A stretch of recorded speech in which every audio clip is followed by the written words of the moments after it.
وما لنا ألا نتوكل على الله وقد هدانا سبلنا ولنصبرن على ما آذيتمونا وعلى الله فليتوكل المتوكلون. Jamaah sekalian yang dirahmati oleh Allah Subhanahu wa taala, alhamdulillah.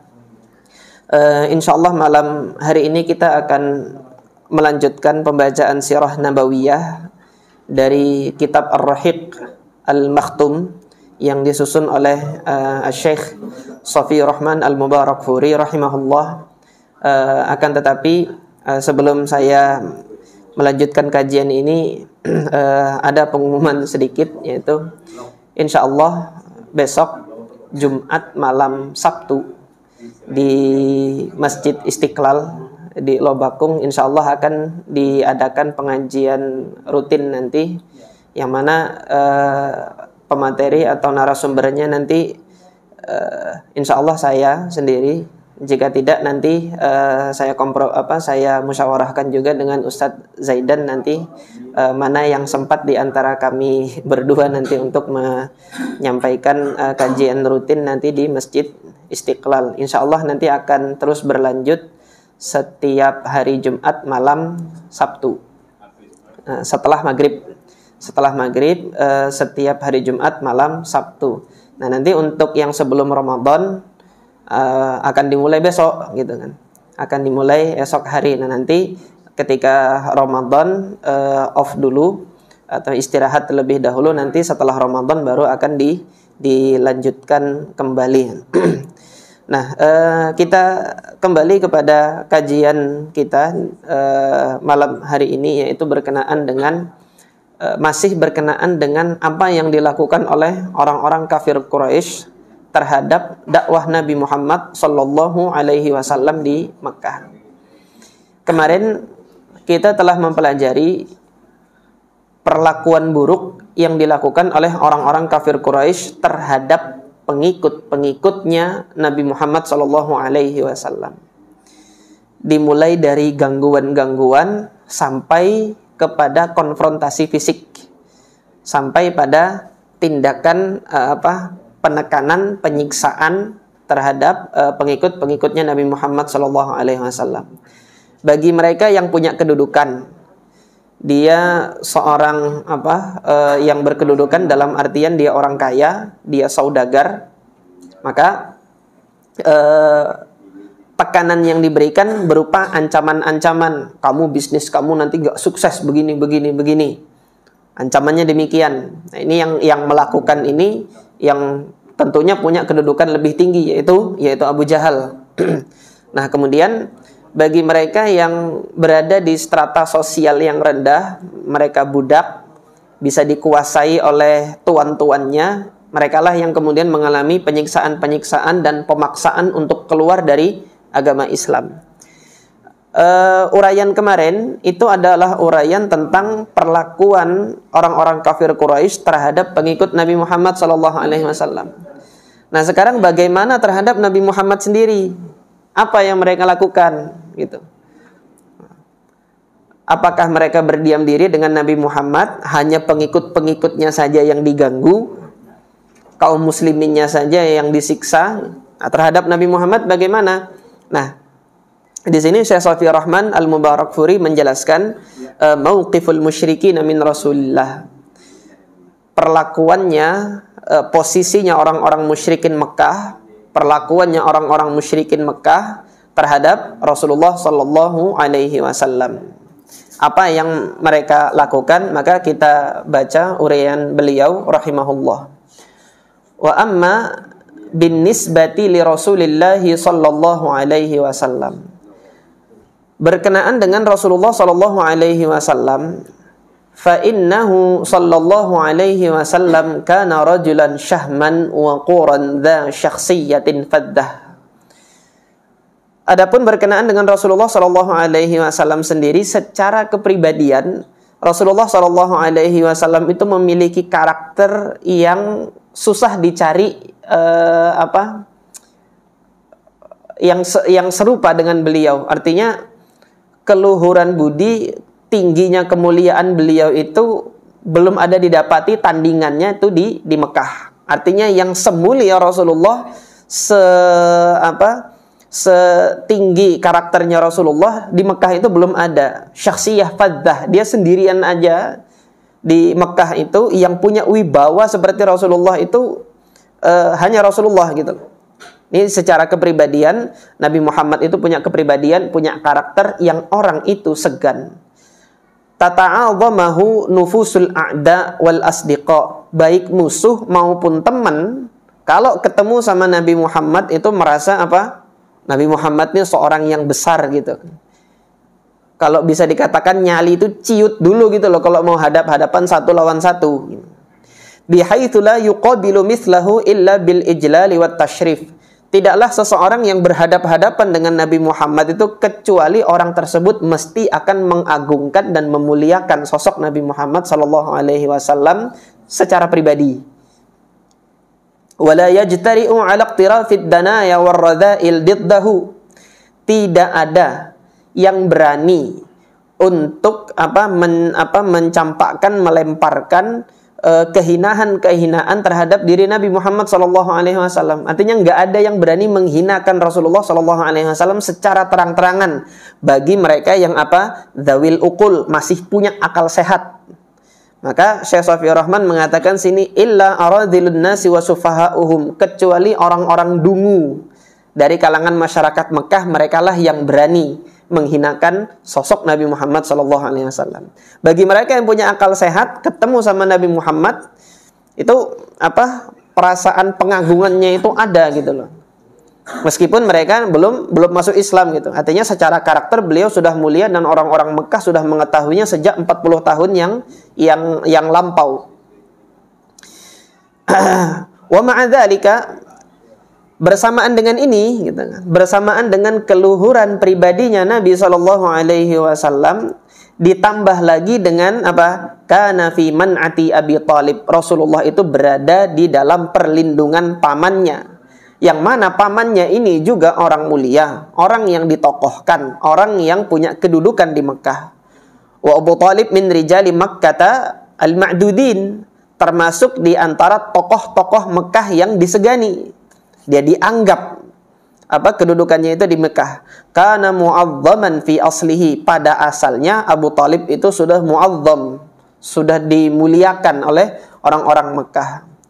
Mu'azzaman fi aslihi wa mu'azzaman bainan nas, di antara orang-orang Mekah dia sudah diagungkan. Melihat dua faktor ini, fakana minas sa'bi an yajsura ahadun ala ikhfari dhimmatihi wastibahati baydatihi. Maka sangat sulit sekali bagi orang-orang kafir Quraisy itu untuk untuk menggagalkan, untuk menjatuhkan kedudukan yang dia sudah mulia dari asalnya ini. Jadi orang kalau sudah punya wibawa itu susah untuk menjatuhkan wibawanya. Mau difitnah bagaimanapun gitu kan, ketika Allah sudah memberikan kewibawaan itu pada seseorang dan orang itu lurus di dalam jalan hidupnya gitu, nanti yang fitnah datang itu melempem gitu loh, kalau bahasa mudahnya kita melempem, mentul. Mau difitnah, dituduh, dijelek-jelekan kayak apa, ini orang pada asalnya itu sudah mulia, sudah Allah anugerahkan kewibawaan pada dirinya, nggak ada pengaruh sama sekali. Kana minas sa'b, sangat sulit sekali untuk menjatuhkan kewibawaan yang semisal ini. Rasulullah sudah punya wibawa, ditambah lagi beliau berada pada dilindungi oleh orang yang juga memiliki wibawa di Mekah. Inna hadzal wad'a aqlaqa Quraisyan.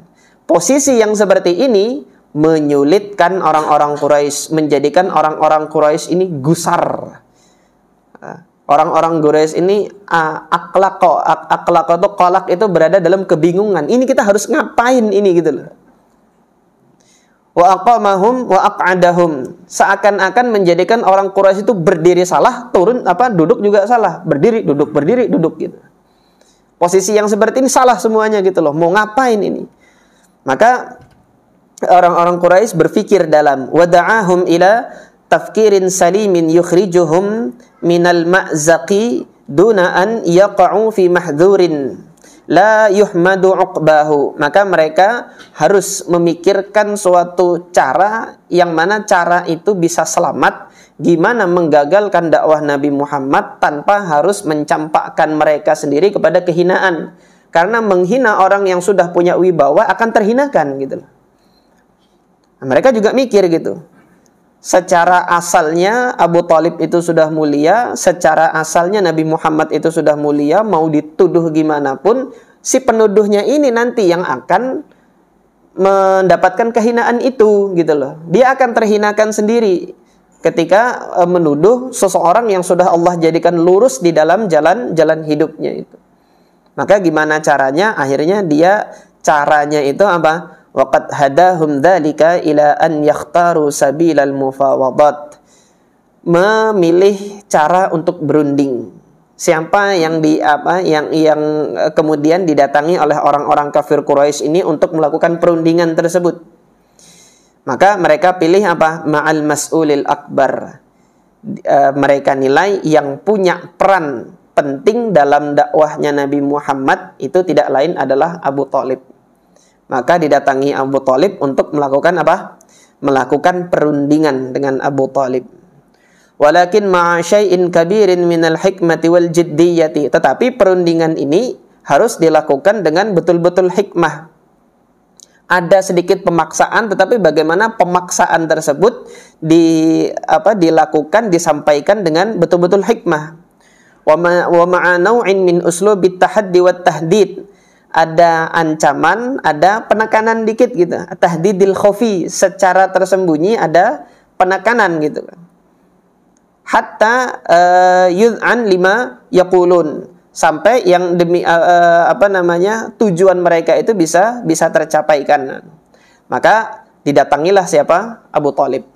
Mereka datang, utusan-utusan Quraisy ini nanti memilih orang-orang yang nanti akan datang kepada Abu Thalib untuk meminta Abu Thalib sendiri yang melarang siapa? Nabi Muhammad dari dakwahnya. Sudah, ini cara yang kesekian. Melihat apa? Dari sebelumnya caranya kan gagal. Dikasih penghinaan ini itu, lanjut aja dakwah. Kemudian dikasih apa lagi? Diberi ancaman, lanjut aja dakwah. Diberikan pengganggu, setelah mendengarkan kajian didatangkan biduan penyanyi supaya mendengarkan nyanyian biduan, gagal juga yang itu. Kemudian disiksa pengikut-pengikutnya, gagal juga. Nah, jadi dalam pemikirannya orang Quraisy, di dalam pertempuran itu kan ada dikenal satu ungkapan dalam pertempuran, kalau mau menang cepat potong kepala ular gitu. Nah, mereka menganggapnya apa? Kepalanya itu adalah Abu Thalib, maka harus datangi nih Abu Thalib nih. Itu kan dalam ungkapan perang itu. Nah, orang Quraisy menganggap demikian. Jadi kalau memang mau cepat, ya kepalanya harus diberesin dulu. Nah, tetapi caranya karena dia punya kepribadian, orang ini orang terhormat, tidak boleh melakukan perlakuan yang kurang ajar terhadap Abu Thalib. Maka didatangi dengan cara berunding ini tadi. Nah, hal ini dituturkan oleh Al-Imam Ibnu Ishaq di dalam sirahnya dan dikutip di sini oleh Syekh Shafi Rahman Al-Mubarakfuri. Masya rijalun min asyrafi Quraisyin ila Abi Thalib. Beberapa tokoh-tokoh Quraisy itu kemudian datang kepada Abu Thalib. Faqalu, mereka mengatakan apa? Ya Abu Thalib, inna bana akhika qad sabba alihatana. Ini anakmu ini, anak kemenakanmu ini telah menghina Tuhan-Tuhan kami. Wa abadinana, telah mencela agama-agama kami. Wa safaha ahlamana, kemudian mencemooh ulama-ulama kami. Wa dhallala abaana, menyesat-nyesatkan nenek moyang kita. Ini anggapan mereka gitu kan. Karena Rasulullah menyatakan ini enggak benar, yang benar agama tauhid. Rasulullah menyampaikan gitu. Namun mereka menilai ini penghinaan gitu loh, penghinaan terhadap Tuhan-Tuhan kita. Karena di dalam agama Islam menghina agama lain dilarang. Wala tasubbul ladzina yad'una min dunillah. janganlah kamu menghina mereka yang menyembah kepada selain Allah Subhanahu wa taala, fayasubbullaha adwan bighairi ilm, yang menjadikan mereka nanti akan balik menghina Islam gitu. Jadi jangan menghina kepercayaan orang lain yang akan menyebabkan orang lain nanti akan berbalik menghina kepercayaan Islam gitu. Itu dalam Islam sudah diajarkan demikian dalam Al-Qur'an.